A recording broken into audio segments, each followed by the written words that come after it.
School में आज हम वो क्वेश्चन लेके आए जो आपके पिछले एग्जाम में आ चुके हैं। मतलब एग्जाम आपका 2 बार हो चुका है, पैट का एग्जाम आपका 2 बार हो चुका है। और आप अब देखिए कि 2 बार में ये क्वेश्चन आपको कहां मिलेंगे। बहुत सिंपल क्वेश्चन आते हैं मैथ के, 5 नंबर आप बिल्कुल पक्के कर लो इसमें से, ठीक है। तो पहला क्वेश्चन है कि अंडर रूट, उसके ऊपर लिखा है 1 प्लस 27 बटे लिख रहे हैं और आपकी स्क्रीन पे भी दिख रहा है 1 प्लस, ठीक है। अंडर रूट लगाया, उसके अंदर की वैल्यू हमारी हो गई 27 बटे 169, बंद कर दिया अंडर रूट। अब कह रहा है कि ये किसके बराबर है, 1 प्लस x बटे 13 के। तो यहां पे पूछ रहा है कि x की वैल्यू क्या होगी, x का आपसे मान पूछ रहा है। तो इतना सरल सवाल, ठीक है, कैसे करना है, भिन्नें आती है ना, भिन्न आती है। तो पहली तो भिन्न बनी हुई है, तो इस भिन्न को सॉल्व कर लो, आपका क्या हो जाएगा, अभी अंडर रूट में ही रहने दो, 169, ठीक है। क्या हो गया, ये लघुत्तम समावर्तक हो गया।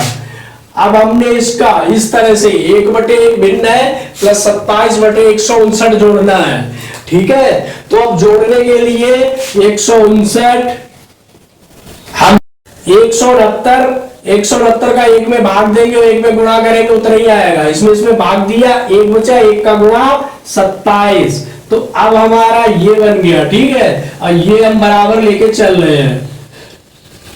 तो दोस्तों पैड में 1 घंटे का एग्जाम होता है, बड़े सिंपल क्वेश्चन आते हैं। देखो अब अगर आप इनको जोड़ो, जब आप इनको जोड़ोगे तब यहां पे आएगा अंडर रूट 196 बटे 169 इक्वल टू 1 प्लस x बटे 13 हो गया, ठीक। ये कैलकुलेशन आप अब 196 का वर्ग क्या होता है, 169 का वर्ग क्या होता है, फटाफट बताइए। 14 चकमुआ 14 गुणे 14 करोगे तो क्या आएगा आपका 14। अब ये हो गया 13। अब तो बड़े आसान से सॉल्व कर सकते हैं, ठीक है। हम आपको आराम इसलिए बता रहे हैं ताकि आपकी समझ में आता रहे कैलकुलेशन, क्योंकि एग्जाम टाइम अब ये क्या है, भेज दो इसको इधर उधर, ठीक है। किधर भेजना है, इधर उधर, यानी x बटे 13 है, ठीक। अब हमें क्या करना है, यहां पे प्लस में है और इधर भी प्लस में, तो एक चीज माइनस आराम से हो जाएगी।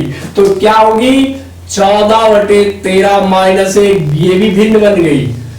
अब दोस्त फटाफट इसको भी सॉल्व कर लो, ठीक है। नीचे 13 है, बिल्कुल है, यहाँ पे प्लस था, यहाँ पे माइनस है, बस थोड़ा पलट गया है, ठीक। तो 13 का 13 में भाग दिया, एक बार गया, कितना आया 14, 13 एकम 13, टोटल 13। तो यहां पे हमारा क्या हो जाएगा, x बटे 13 इक्वल टू 1 बटे 13, ठीक। अब आप चाहो तो कैंची का गुणा कर दो, और आप तो बड़े हो, ऐसे करके भी हमें सिर्फ आंसर निकल के आएगा। और आपका आंसर बिल्कुल क्या है, 1 3 5 7 है, उसमें से 1 वाला आंसर है पहला, ठीक है। कितना सिंपल सवाल, ऐसा ही बिल्कुल इससे भी सिंपल सवाल है जो पिछली परीक्षा में आया था। और मुझे बताया बहुत से बच्चों ने जल्दबाजी में गलत कर दिया, क्योंकि सवाल को सही से पढ़ा ही नहीं कि सवाल क्या कह रहा है। सवाल आपके सामने 37 सही 1/2, क्या है 37 सही 1/2 में कुल कितने 8 है, ये पूछ रहा है, कितने 8 है, ठीक। अब लोगों ने क्या किया, यहां पे में कहीं पे गुणा कर, सॉरी, कितने 1/8 है, ठीक है, ये क्वेश्चन है। तो अब कितने,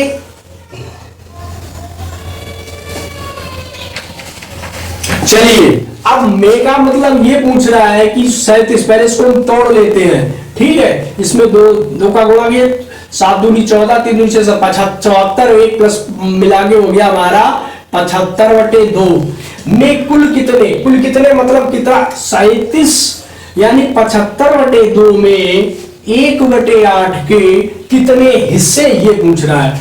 तो हम क्या करेंगे, भाग कर देंगे 1/8 का, ठीक है। अब चाहो तो 8 का उल्टा भी कर सकते हो, और लेकिन सबसे पुराना प्रचलित तरीका है हमारा, क्या है, पहली से चौथी, दूसरी से तीसरी, ठीक है।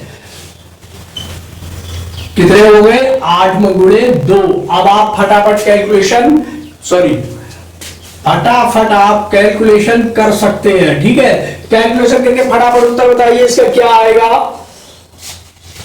अरे भाई 2 से काट दो ना, 4 बार गया, 75 में गुणे 4 कर दो है, 5 चक्कू 20 और 7 दूनी 14। तो टोटल आपके कितने हो गए यहाँ पे, ये हमारे हो गए, हाँ 5 चक्कू 20, 7 चक्कू 28, 2 यानी 300। कितने हो गए दोस्त, 300 क्या है 1/8 है। ठीक है, तो ऑप्शन नंबर 300 किसमें है, वही है आपका आंसर, बिल्कुल सही, पहले ही आंसर है ए पार्ट है। चलो दूसरा क्वेश्चन है, बिल्कुल इससे एकदम सिंपल है, √36.1 बटे 1 से 2.4। ठीक,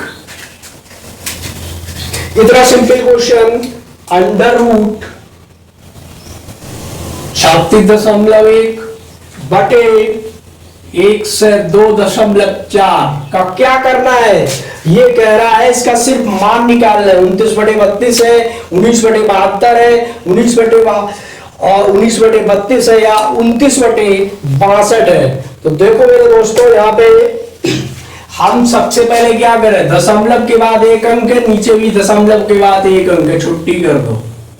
ठीक है, दोबारा यहां पे ये हमारा निकल के आया। अब दोस्तों आपको पता होना चाहिए ये भी किसी का वर्ग है और ये भी किसी का वर्ग है। तो फटाफट बताइए कि 361 और 1024 किसका वर्ग है। आप 19 का पहाड़ा पढ़िए और इधर 32। ठीक, अब ऑप्शन कौन सा है 19/32 दोस्तों, 19/32 हमारा सी ऑप्शन है, बिल्कुल सही है। ठीक है, कुछ नहीं करना था। ठीक, एंड नेक्स्ट क्वेश्चन और है, और हमने कहा है कि ये क्वेश्चन लगभग आपसे हर परीक्षा में पूछा जाता है और पूछा जाएगा। क्वेश्चन कह रहा है एक संख्या 55 से उतनी ही बड़ी है जितनी कि वह 79 से छोटी है। कह रहा है एक संख्या 55 से उतनी बड़ी है, क्वेश्चन पढ़ो आंसर निकल रहा है। संख्या जो है, मान लिया हमने कोई है यक्ष, एक यक्ष संख्या ले ली। अब इसमें कह रहा है ये 55 से उतनी बड़ी है। ठीक, और कितनी, जितनी 79 से कम है।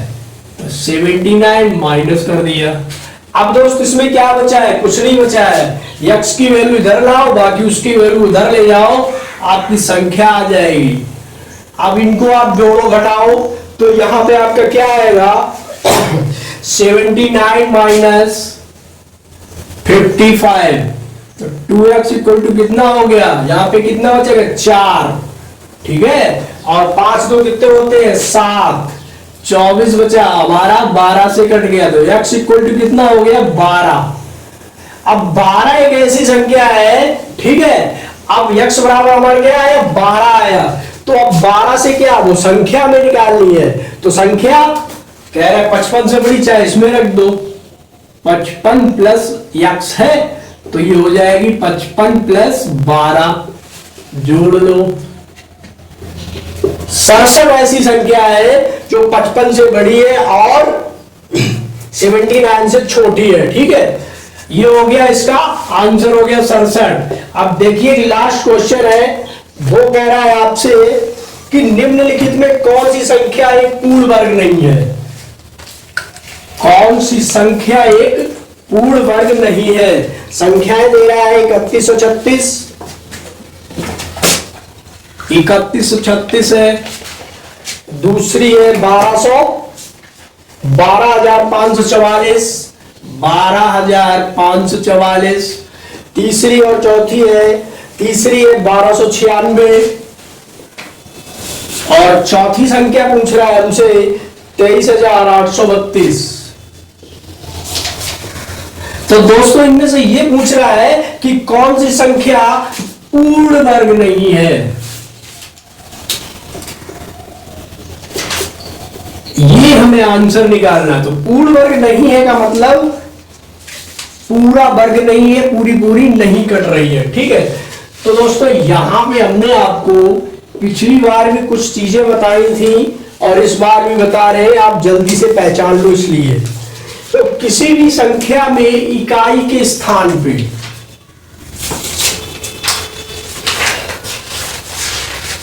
इकाई के स्थान पर क्या क्या अक्षर नहीं होने चाहिए, तो पूर्ण वर्ग होगी या पूरी पूरी कटेगी। तो बात करते हैं 2, 3, 7 या 8। अगर आपके 2, 3, 7 या 8 है, देखिए यहां पे, तो क्या करेगी, तो वर्गमूल पूरा पूरा नहीं कटेगा। तो वर्गमूल पूरा पूरा नहीं कटेगा, ठीक है। अब इन्हीं की बात कर लो, उदाहरण ले लो, इसमें भी 6 है, 4 है, 6 है, और हमारी लास्ट वाली संख्या में कितना है, 2 है। और हमारा नियम क्या कहता है, इकाई के स्थान पर, इकाई है यहाँ पे, ये दाई होती है सैकड़ा, हजार, 10,000, 2 है, 3 है, 7 है और अगर 8 है तो वर्गमूल पूरा पूरा नहीं कटेगा, ठीक। यह ऑप्शन आपका बिल्कुल सही है, चौथा वाला डी पार्ट सही है, ठीक। क्वेश्चन भी खत्म हो गया, हमने ये नियम भी बता दिया, ठीक। और दूसरी बात और होती है कि अगर सम संख्या है, सम संख्या का जो वर्ग है वो सम संख्या ही होगा, ठीक। और विषम संख्या का वर्ग दोस्तों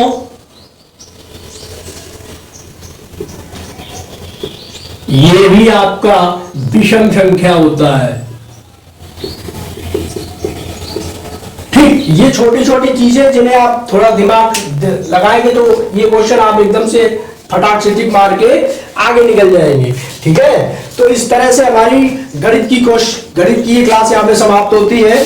कल हम फिर आपके लिए ऐसे मजेदार क्वेश्चन लेके आएंगे। अभी तो 4-5 करवा पा रहे हैं, कल से हम कोशिश करेंगे कि आपको 10 तक क्वेश्चन अच्छे से बता दें।